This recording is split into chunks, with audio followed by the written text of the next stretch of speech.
আজ বিশ্ব মুক্ত গণমাধ্যম দিবস। রাজনৈতিক পট পরিবর্তনের পর জবাবদিহিতামূলক সাংবাদিকতার পথ প্রশস্ত হয়েছে, খবরদারি কমেছে।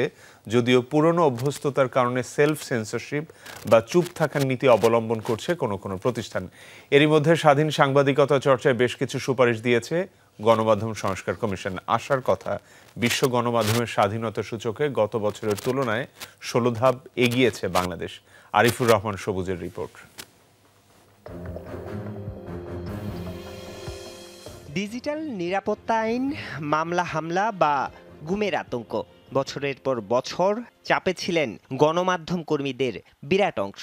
আপনাকে সকল সরকার প্রধানই অভিনন্দন জানাচ্ছেন নতুন করে নির্বাচিত হওয়ার জন্য। টানা ১৬ বছরের আওয়ামী লীগ সরকার বা দলীয় কর্তৃত্ববাদের জন্য কিছু সাংবাদিকের আনুগত্য বা প্রশংসা সূচক সাংবাদিকতাকেও দায়ী করেন কেউ কেউ। শেখ হাসিনার অর্থনীতির প্রশংসা করতে হবে দেখি তারা উল্টায় প্রশ্ন করে, সব আছে দাম কেন? পট পরিবর্তন হয়েছে ৫ আগস্ট।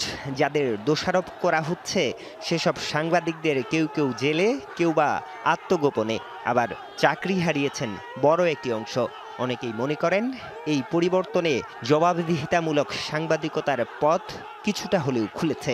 নতুন বাস্তবতায় আমরা কাজ করছি, নতুন বাস্তবতায় কিছু চ্যালেঞ্জ আসছে। এই চ্যালেঞ্জটা হয়তো বা সাময়িক, এবং আমি বিশ্বাস করি এই চ্যালেঞ্জটা কেটে যাবে। কোনো জায়গা থেকে ফোন আসবে কিনা বা হঠাৎ করে নিউজটা থেমে যাবে কিনা, সেই জায়গা থেকে একটু ৫ আগস্টের পরে এটা কমে আসছে। রাজনৈতিক পট পরিবর্তনের পর কমেছে নজরদারি, খবরদারি। তবুও প্রশ্ন উঠছে, কতটা অনুশীলন হচ্ছে জবাবদিহিতামূলক সাংবাদিকতা? দেখা যাচ্ছে অযৌক্তিক আক্রমণ, সংবাদ মাধ্যম ঘেরাওয়ের মতো উগ্র সংস্কৃতি। অজানা আশঙ্কায় কিছু কিছু প্রতিষ্ঠান অবলম্বন করছে সেলফ সেন্সরশিপ আর চুপ থাকার নীতি। কাজ করছে চাকুরিচ্যুতির ভয়। এক ধরনের শেকিনেস কিন্তু টিল কাজ করে যে ওই নিউজটা করব, তারা কি অ্যাকসেপ্ট করবে বা তারা কি সেটা হজম করতে পারবে কিনা। আমরা ভয় ডরহীন একটা পরিবেশে কাজ করতে চাই, যেখানে সরকারের তরফ থেকেও যেমন নিয়ন্ত্রণ থাকবে না, এবং বাইরের যে শক্তিগুলো রয়েছে যারা সরকারকে অনেক সময় নিয়ন্ত্রণ করার চেষ্টা করে, তাদের তরফ থেকেও কোনো ধরনের হুমকি থাকবে না। গণতন্ত্রের জন্য প্রয়োজন মুক্ত গণমাধ্যম।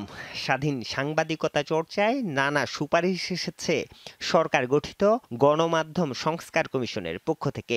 সাংবাদিকতার সুদিন ফিরবে আশাবাদী কমিশনের সদস্যরা। আমরা তো আশাবাদী। এখন তারপর কতটা পরিবর্তন ঘটবে এটা নির্ভর করবে একমাত্র এই শিল্পের অংশীজনদের উপরে।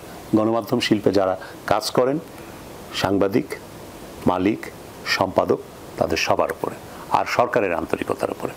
সবচাইতে বড় কথা, দেশে যদি গণতন্ত্র না থাকে তাহলে কোনো সময়ই গণমাধ্যম স্বাধীনভাবে কাজ করতে পারবে না। বিশ্ব গণমাধ্যমের স্বাধীনতা সূচকে গত বছরের তুলনায় ১৬ ধাপ এগিয়েছে বাংলাদেশ। ১৮০টি দেশের মধ্যে এখন ১৪৯তম। আরিফুর রহমান সবুজ, যমুনা নিউজ, ঢাকা।